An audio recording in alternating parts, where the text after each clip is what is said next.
gendarme ñu ngi ñuy door gendarme ñu ngi reculé xale jëlaat nañu seen positionnement ni ñett ñeent xoolal convoi nervi. À l'occasion des opérations de maintien de l'ordre, il a été constaté que des personnes non identifiées accompagnaient les forces de l'ordre sans signe extérieur ni signe intérieur. nga xëy gis ay nit ñuy civil yi comme man ñii di gàddu yat ñii di wéqee ñii naan ay nervi lañ dans un pays normal c'est inacceptable. Donc c'est tout un système, c'est toute la chancellerie maanaam police procureur juge ministre de l'intérieur ba yegg ci président donc foofu yëpp ñooñu la donc kan mooy ordonné nervi yi kan moo moom nervi yi kan moo teg nervi yi ci langum politique bi kan mooy protéger nervi yi ba dara du leen ci fekk parce que nag soo nekkee citoyen nekk ci ab dëkk yore sab jaas yi wala sab pétal wala sab yat wala sab lacrymogène dend ak police di def lu la neex te yow bokkoo ci corps boobee am na fu wóor foo ko teg fu wóor foofu nga ko teg nag looloo jar a lijjanti. En terme administratif en terme légal mënuloo nekk dans le service public ba pare surtout des nga bokk ci force de défense et de sécurité te amul carte professionnelle bu lay identifier wala amul tenue bu lay identifier donc man ñooñu damaa jàpp ne que jusqu'à preuve du contraire même bu dee ni ma introduire sama préoccupation parce que c'est pour attirer l'attention dama jàpp ne ay citoyens simples lambda lañ ñeneen ñi et que bu ñu continuer dans cette dynamique l'État si par exemple l'État doit renforcer sa sécurité pour le service public pour l'espace public du ay nit ñi ñuy jàppee ay nervi ñoo koy def wala beneen bi mooy l'État a l'obligation de communiquer avec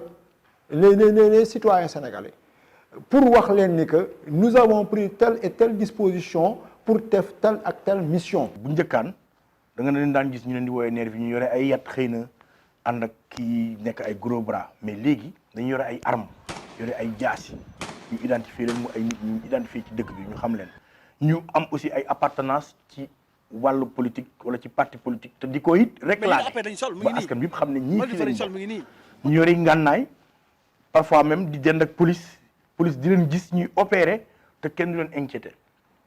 ñu jàpp ne kon c'est devenu une milice boo xamante ne nii dafa légal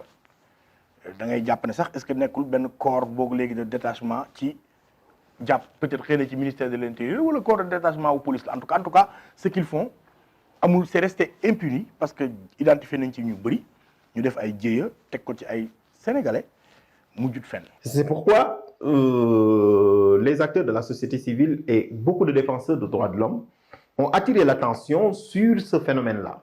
Et le dernier en date, c'est l'affaire Ousmane Sonko, qui, dans une tribune d'ailleurs, l'a dénoncé, qu'il y avait donc, ou bien qu'il y aurait des forces tapis dans l'ombre qui étaient aux côtés des forces de l'ordre et qui tiraient même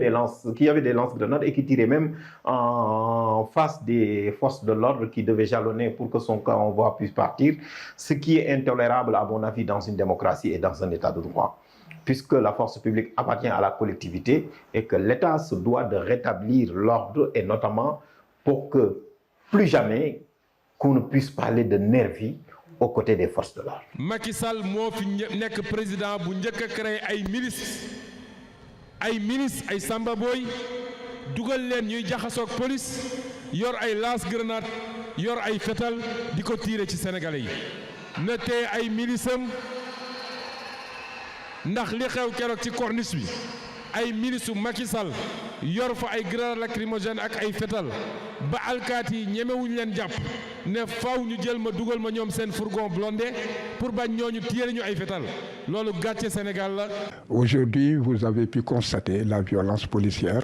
et nous allons vraiment vers une situation qui pourrait être dramatique. On n'a plus la liberté d'aller et de venir. Aujourd'hui, concrètement, depuis ce soir, Ousmane Sonko est en vérité en liberté surveillée. Ils ont quadrillé en fait tous les accès vers sa maison. Il ne peut plus sortir, n'est-ce pas? Et pour cela, il n'y a aucune décision de justice. Donc nous sommes entrés maintenant dans un état dictatorial. Ousmane Sonko les dérange et c'est la réalité parce que dafa am statut bu mu am fii ci réew mi yàlla may ko ko. C'est le leader de l'opposition. Bu ñuy wax opposition dans le cadre général moom tey jii moom la yàlla jox moom la ci baatam gën a jëm kaw ndaw yi topp ko lool. mu nekk fitna vis-à-vis du pouvoir. Vous savez, dans un état de droit, le rempart des citoyens contre les abus du pouvoir exécutif, c'est la justice. Mais lorsque la justice n'est pas indépendante, ou lorsqu'elle ne joue pas ce rôle de rempart, évidemment les citoyens sont obligés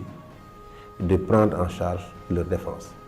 Et cela se fait au prix d'énormes pertes en vies humaines. Ce sont les images du dernier épisode en date dans l'agitation autour d'Ousmane Sonko.